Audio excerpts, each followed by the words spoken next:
जी अस्सलाम वालेकुम दोस्तों, कैसे हैं आप सब। दोस्तों, आज का टॉपिक बहुत ही ज़्यादा इंटरेस्टिंग होने वाला है। आपने वीडियो को एंड तक देखना है और हमारा चैनल सब्सक्राइब करें। आज हमारा टॉपिक बहुत ही ज़्यादा इंटरेस्टिंग है। आपने स्किप नहीं करना, आपने लाजमन वीडियो को पूरा वॉच करना है। दोस्तों, आज का हमारा टॉपिक है रिश्तों की बका, एहसास, जज्बात। जब इंसान को किसी के साथ रिश्ता ख़त्म करना होता है तो वो सबसे पहले अपनी ज़बान की मिठास को ख़त्म करता है।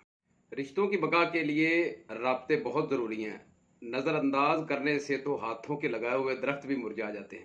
ज़िंदगी में सब लोग रिश्तेदार या दोस्त बनकर नहीं आते, कुछ लोग सबक बनकर भी आते हैं। वक्त के साथ साथ बहुत कुछ बदल जाता है, लोग भी, दोस्त भी और रिश्तेदार भी, और कभी कभी हम खुद भी। रिश्ते ज़रूरत के हों तो कभी खुशी नहीं देते, अगर जज्बात के हों तो कभी साथ नहीं छोड़ते। काश के लोग समझ सकते, रिश्ते बनाना असल बात नहीं, बल्कि असल बात इन रिश्तों को निभाना है। मुखलिस रिश्तों को कभी मजबूरी में भी ज़ाया मत करें, क्योंकि मजबूरी तो ख़त्म हो जाएगी, लेकिन ये रिश्ते आपको दोबारा नहीं मिलेंगे।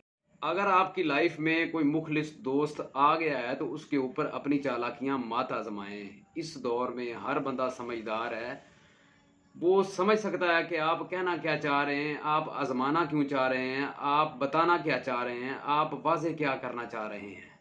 आखिरत का काम आज करो और दुनिया का काम कल पर छोड़ दो। जिन लोगों के ख्यालात अच्छे होते हैं वो कभी तना नहीं होते। बहुत ज़्यादा दुख होता है जब हम लोगों के ऊपर अंधों की तरह एतमाद करते हैं और वो लोग आपको साबित कर दें कि आप वाकया ही अंधे हैं। इंसान माल जमा करता रहता है और अपने बैंक भरता रहता है, लेकिन उसका दिल हमेशा खाली रहता है।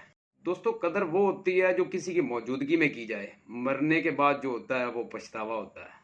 दोस्तों, एक बात का हमेशा खास ख्याल रखिए, जो आपके मुंह के ऊपर आपका है और आपके मुंह के ऊपर आपकी तारीफ कर रहा है, ऐसे लोगों से ज़रूर बचिए। और जो आपकी गैर मौजूदगी में आपका भरम रख रहा है, असल में आपकी दोस्ती का हकदार वही है।